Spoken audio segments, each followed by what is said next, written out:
अब इसमें कहाँ फलाहार रहा। किसी ने कहा कि फला एकादशी के दिन केवल एक फल खा के रहना है।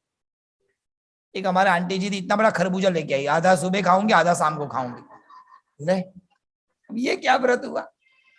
पर ये कहा शास्त्र में, निराहारो यताहारो तन मनस्को समाहितो, इतना ही उपवास करिए जिससे मन शांत रहे। ज्यादा खाएंगे तो विकार आएगा और नहीं खाएंगे तो गुस्सा आएगा। इसलिए थोड़ा सा खाइए जिससे बस पेट भरे और आलस्य न आए। इतना खाना खाइए और भगवान की कथा सुनिए। पर एक बात जरूर है, श्रोता का जो प्रमुख लक्षण है वो कथा श्रवण है। येन केन प्रकारेण कथा श्रवण करनी चाहिए। क्योंकि हमारे गुरु जी कहते थे, यदि श्रोता श्रोता तो वक्ता वक्ता, और यदि श्रोता श्रोता तो वक्ता वक्ता। बोलो जय श्री कृष्णा। कहाँ कथा जाएगी पता ही नहीं चलेगा। इसलिए बिल्कुल धीर गंभीर होकर कथा सुननी चाहिए। और एक लक्षण बताया श्रोता के लिए, यत्सारभूतम तद्ग्रहणीयम, कथा सुनते समय जो सार युक्त बात हो उसको जीवन में उतार लेना चाहिए।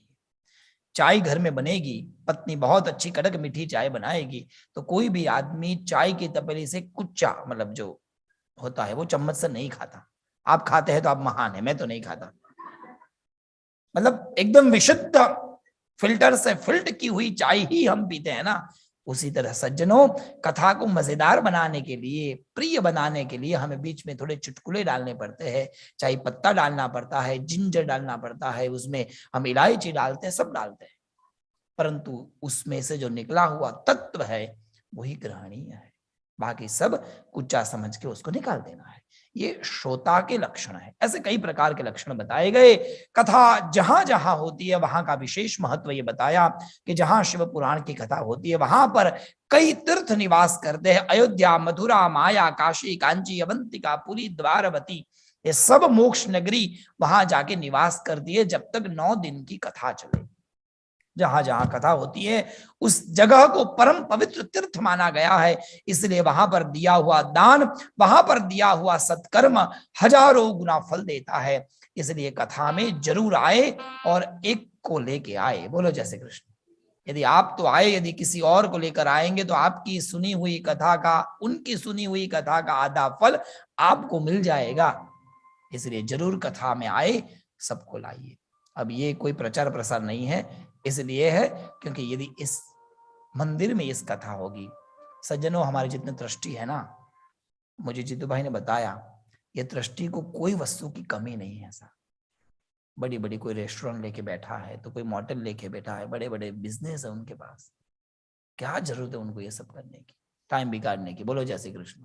अमेरिका में तो कोई बिजी फ्री नहीं है, सब बिजी है। फिर भी वो लोग अपना समय निकालकर इस मंदिर में आते हैं और काम करते हैं। क्यों? क्योंकि ये जनरेशन आगे तक जाए, हमारा ज्ञान, हमारी संस्कृति आगे तक पहुंचे, हमारे बच्चों तक जाए। नहीं तो साहब यहाँ का वातावरण बहुत ठीक नहीं है, आप हमसे ज्यादा जानते हैं। हमारे संतानों को ये देना बहुत आवश्यक है, इसलिए ये सब हो रहा है।